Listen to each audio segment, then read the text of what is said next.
YouTube. Y'all didn't know Big Lou tapping back in with what it do with Big Lou NFZR2. Baby. Bye. So check it out. As you guys can tell from that thumbnail, yeah, you should be able to tell. If you don't, then I don't know. You guys are sleeping under a rock or something. But that's the 2024 men's uh, Olympic squad, who once again won the gold. So since 1992, which was the original Dream Team, that consisted of, so that was the first time that the Olympics were going to go ahead and allow um, professional basketball players to play, not just for the U.S., for everybody. So Lithuania had like Sarunas Marciulionis, um, Drazen Petrovic. I don't know if Drazen Petrovic was still alive at that time. Uh, Sabonis played. Dino Raja, Tony Kukoc, Vlade Divac. All those guys were playing back then. I'm trying to think of the guy from Brazil, Oscar Schmidt. Um, but since then, since 1992, which is 32 years ago, the NBA has become. I mean, it's international. You got so many guys, and I had a little problem finding. I'll tell you guys. So I'm gonna go through the roster of the current team, and then tell you how old these guys are, and then how old they're gonna be in 4 years. So most likely, a lot of them ain't gonna be on the team next in 4 years from now. Um, there's a big pool of guards to select from. Some guards already have been on USA teams before, um, but not the big men. Most of the big men are foreign born, um, and so Joel Embiid, he's from Cameroon, but he's a U.S. citizen, and he decided to play with the USA team. He caught some backlash for that, but that's his choice. Nobody said nothing about Patrick Ewing. Patrick Ewing was born in Jamaica. Dominique Wilkins born in France, and they played for the USA teams. So that's what he wanted to do. That's what he wanted to do. He's got that right. Just like I believe Carl Anthony Towns played for Dominican Republic. I know he was selected to play on the team back when he was 16 because his mother is Dominican. So he's U.S. born in New Jersey, the state of New Jersey, but he was selected when he was 16 to play for Dominican Republic, and I believe he's continued to play for Dominican Republic, probably along with Al Horford and I don't know whatever happened to Felipe Lopez or Charlie Villanueva. So they won the gold. They beat France in the gold medal game. Serbia got bronze. Um, France is going to be a let me say who's on the. So here we go. This is the USA roster team, right? They beat France 98-87 to win the gold, right? So since 1992, so we got 92, 96, 2000, 2004, 2008, 2012, 2016, 2020, 2024. So that's nine Olympics. They won gold on all of them except for one. 04 they got bronze. That's when they got beat by Puerto Rico, and they got bronze, and that was like LeBron James' second season. Dwayne Wade, LeBron James' second season. So I'm gonna go through the roster first, and then I'm gonna tell you what the stats were. So Steph Curry from the Warriors, LeBron James from the Lakers, Kevin Durant from the Suns, uh, Anthony Edwards from the Timberwolves, Devon Booker from the Suns, Joel Embiid from the Sixers, Anthony Davis from the Lakers, Drew Holiday from the Celtics, Bam Adebayo from the Heat, Jason Tatum from the Celtics, Derek White from the Celtics, and Halliburton from the Indiana Pacers. I forgot Halliburton's first name right now. Um, so Steph Curry led the team in scoring, 14.8 points a game, 3.2 14.8 points a game, 3.2 rebounds a game, 2.5 assists a game. He's currently 36 years old.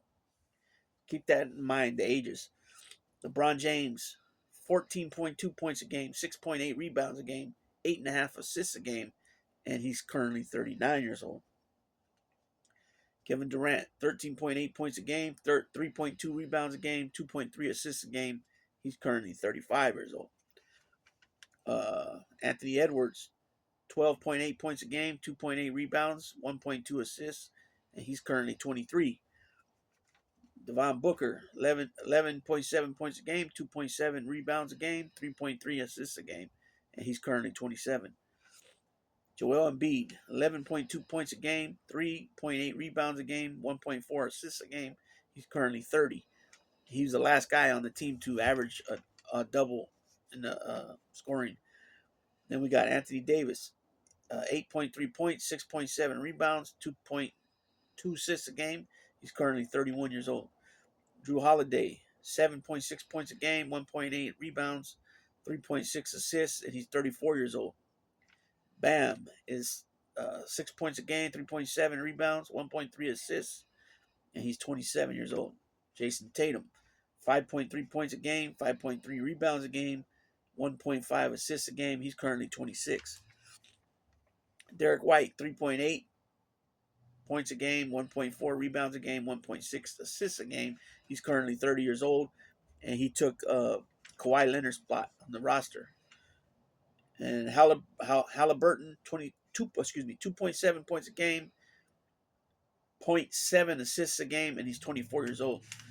So out of that roster that I just named, you got the three main guys. You got Curry, 36, LeBron, 39, and Durant, 35. So LeBron will be well in his 40s the next Olympics. Curry and Durant will be just about 40. 40 for Steph and 39 for Durant. I believe though Durant will still be playing at the level he's playing now. I believe he'll be able to still be playing the level that LeBron James is playing at 39. So you got those guys out the way. Drew Holiday's 34, so he'll be 38. And then Anthony Davis is 30, 31, and Beeb's 30. So those guys will be 34 and 35 respectively. Bam will be 31. Tatum will be 30. Derek White will be 34, which I don't think he'll be on the team. And Halliburton will be 28. So when I was looking at things like who would be possibly on the next team, there's a lot of guards to pick from. Not so many big men, and the reason why is most of the big men,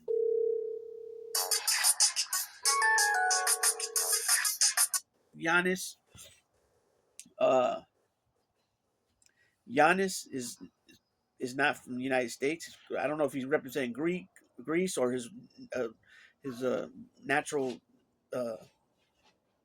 where he comes from originally before his family went to Greece, right? Um, you got Luka, you got Jokic. All these guys are foreign born players. Clint Capella, DeAndre Ayton. I believe DeAndre Ayton's from somewhere else too. Sabonis, Chris. How do you say his name? Um, Chris. I can't think. Dang, I can't think of his name. The big man from Boston. All these dudes are from. They're foreign born. Victor. I can't think of his name. Rudy Gobert. Right. These guys are all born elsewhere. They were both on the French team. I don't know what happened with Rudy. Even the coach was talking shit. Right. But just this year alone, there was many players that were French born or French bloodline that were drafted. Actually, I think the last 2 seasons, many players. So it's getting more difficult for the NBA, the American-born NBA players to continue to just win. It'll never be like it was in '92 where they were blowing everybody out by 30, 40 points. It's more competitive now because more NBA players are coming from everywhere. You know what I'm saying? But here's some of the guys that I have. More of the younger guys. So you got Dame Lillard, who he's played before.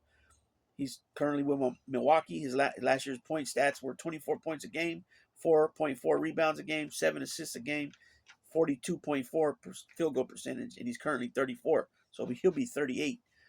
Jaylen Brown, I think he should have been on the team this year. 23 points a game, 5.5 assists, 5.5 rebounds, 3.6 assists. He shoots 50% from the field, and he's currently 27. so he'll be 31. Jalen Brunson, another badass, 28.7 points a game, 3.6 rebounds, 6.7 assists, 48% from the field. He's 27 years old, plays for the Knicks. Trae Young, he's another he was on the last gold team along with Lillard. 25.7 points a game, 2.8 rebounds, 10.8 assists, 43% from the field, and he's currently 25. De'Aaron Fox, 26.6 points a game, 4.6 rebounds, 5.6 assists, 46.5% from the field. He's 26 years old. Okay, I had Towns written down, but I think Towns plays for Dominican Republic. So a few more of the guards that I got down doesn't mean they're going to play, but I got them down. Donovan Mitchell from Cleveland, 26.6 points a game, 5.1 rebounds, 6.1 assists, 46.2% from the field. He's currently 27 years old. Jimmy Brown is probably a long shot. Last year he scored 21, almost 21 points a game, 5.3 rebounds, 5 assists, 50% from the field, but he's 38 years old, so he'll be 42 by then. CJ McCullough averaged 20 points last year with 4.3 rebounds, 4.6 assists, 46% from the field. He's 32 years old, so he'll be 36 years old. John Morant, 25 points a game, 5.6 rebounds, 8.1 assists, 47% from the field. He's 25 years old. Um, then I got some big guys down here. I got Chet Holmgren, OKC, right? 16 and a half points a game last year, 8 rebounds a game, 2.4 assists a game, 53% from the field. He's only 22, so he'll be 26 by then. Just imagine, he's averaged 16 points a game his first season. Uh, Imagine what he would do, 3, 4, 2, 3, 4 seasons into it. He's going to start kicking real ass, right? Because we know he's a hell of a shot blocker. He shoots for a high percentage from the field. He can stretch the floor out, right? He can run that floor like nothing. And, I think he's definitely going to be I think he's definitely going to have a roster spot by then. Miles Turner, 17 points a game, 7 rebounds, 1.3 assists, 52% from the field, and he's 28 years old. Julius Randle, 24 points a game, 9.2 rebounds, 5 assists a game, 47.2%, and he's 29 years old. So he'll be 33. We got Aaron Gordon, that might be a long shot there. 14 points a game, 6.5 rebounds, 3.3 assists, 3.5 assists, excuse me. 55.6 field goal percent. That's pretty damn good. 28 years old, so he'll be 32. I wrote down Brook Lopez, but I think that's going to be a long shot. He'll be 40. Um, Evan Mobley, 15.7 points a game, 9.4 rebounds a game, 3.2 assists a game, 58% from the field, and he's 23 years old right now. Zion Williamson, 23 points a game, 5.8 rebounds, 5.8 rebounds, 5 assists, 57% from the field, and he's 24. Brandon Ingram. These guys are both New Orleans Pelicans. Uh, Mobley plays for Cleveland. Brandon Ingram, almost 21 points a game, 5.1 rebounds, 5.7 assists, almost 50% from the field, and he's 26. And the last guy I got down is Marvin Bagley, the third, 11.7 points, 6.2 rebounds, 1.1 assists, almost 59% from the field, and he's 25 years old. So we got a lot we can pick from, right? Not to mention who's going to get drafted, uh, coming out. But like I'm saying, like I mentioned, I believe the last 2 years, the first round guys were French, both French, I believe, if I remember correctly. And I think this year, so far, they're saying it might be another Frenchman. So France is going to be tough, very tough. So I'm going to read this article from USA Today by Jeff Zilgit. Winners and losers from the Olympic men's basketball. Steph Curry, LeBron James lead gold rush. Steph Curry had a nondescript start to the 2024 Paris Olympics. He finished to the Summer Games was almost beyond description. Curry punctuated a slow start to his first Olympics with an incredible ending, scoring a combined 60 points in the semifinals and final, and making 17 of 26 three-pointers as the U.S. won its 5th consecutive Olympic gold medal in the men's 5-on-5 basketball with the 98-87 victory over France team in Paris. So imagine that. It's unlikely Curry plays in the 2028 LA Olympics, and he made the most of his opportunity. He wasn't the only one who took advantage, and some failed to take advantage. Here are the winners and losers from the 2024 Paris Olympics in the 5-on-5 men's basketball event. Okay, so Steph Curry had 36 points, including 9 of 14 shooting on threes against Serbia in the semifinals, and had 24 points off of 8 of 12 shooting against France in the gold medal game. His flurry of 4 threes in the final 2 minutes and 47 seconds included a vintage Curry fadeaway three with two French defenders on him with 35 seconds left. And the fourth quarter was the coup de grace.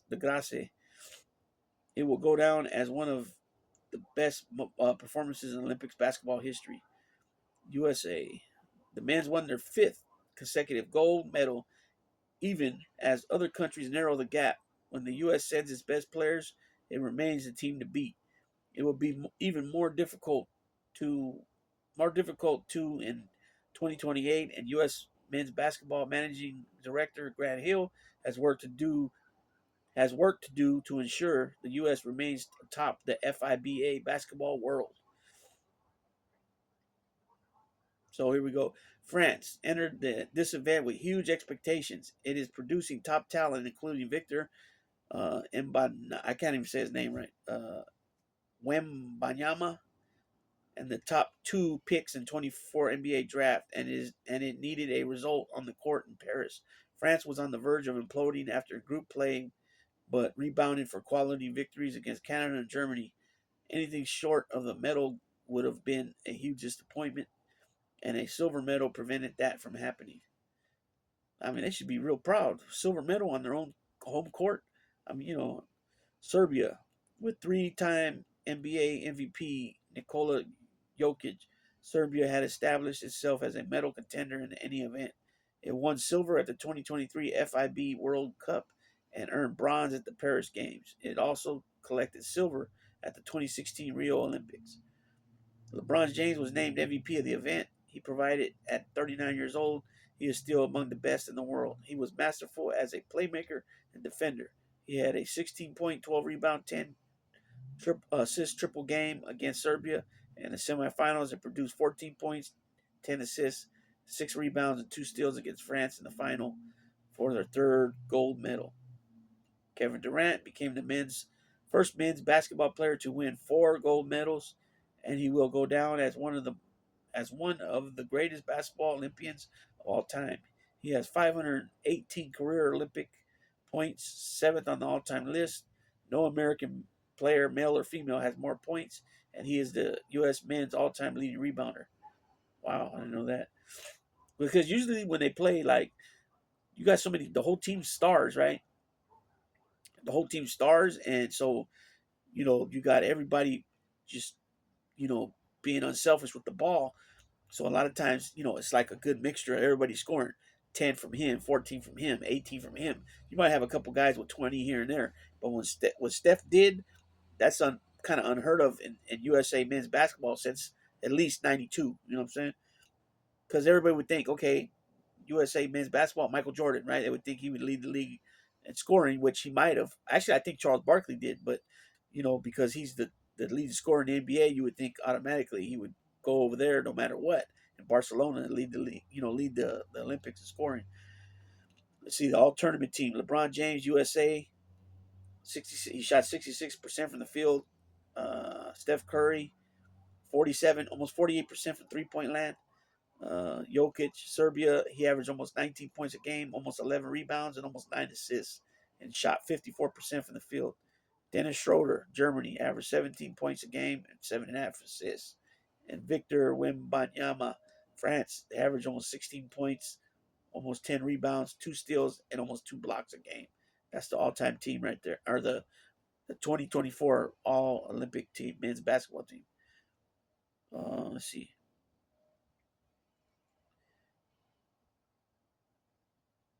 Oh, and then also the women's won. The women's won 2 again, gold. You know what I'm saying? So we're in good position. You know what I'm saying? We're in good position, but it's getting to the point now where it's like a real game. I mean, what I mean by that is like it's a real NBA game now in the Olympics. It's translating, you know what I'm saying? Because of all the talent that's all around the world that's making it into the NBA. You know, unlike baseball, Major League Baseball, where most of the talent comes from. If it ain't from the mainland U.S., it's from you know the island of Puerto Rico, some from Cuba, a lot from Dominican Republic, and then a lot from Venezuela now. You know what I mean? It's been like that for a while now with Venezuela.